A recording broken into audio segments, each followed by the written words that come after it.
Was ist Realität? Eine Behauptung. Was ist jetzt? Ein Querschnitt durch die Welle. Die Existenz ist keine Tatsache, sie ist eine Haltung.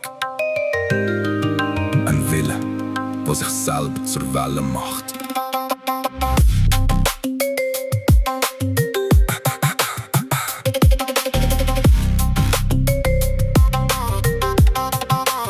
Kausalität ist ein Schöpfungsmythos. Wir weben die Ursache auf, wo erst noch entsteht. Wir nennen es Erklärung, es ist Fiktion, die schönste Fiktion, was das Hirn sich je erlaubt hat.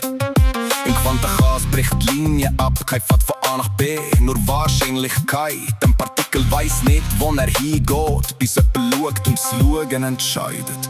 Keine Kette, kein Grund, keine Pflicht, nur die Lücke.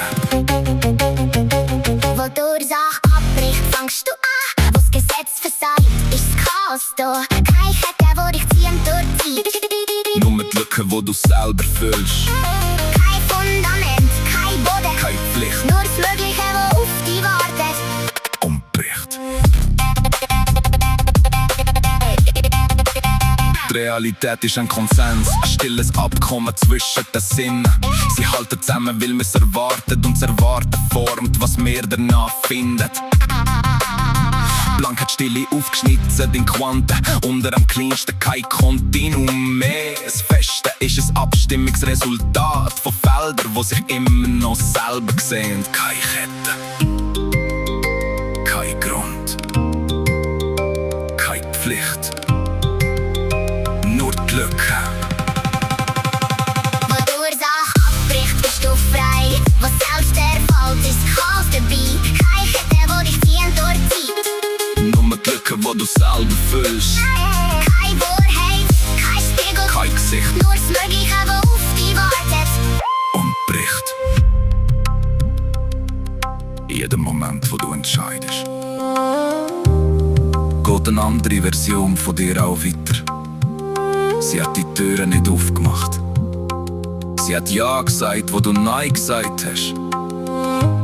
Sie ist noch dort, wo du schon lange nicht mehr bist.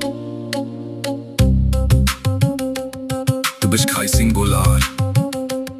Du bist eine Garbe von Möglichkeiten, wo die Welt gerade auf einen Strahl reduziert. Bis zum nächsten Moment.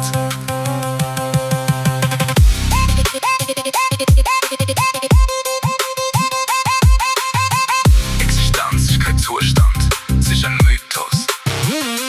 Es passiert nur, solange jemand etwas vollzieht. Materie schweigt, Bedeutung braucht ein Zeugen, man schweigen gehört und daraus eine Frage macht. Du bist die Stelle im Kosmos, wo der Kosmos sich selber zum Problem macht und nicht löst.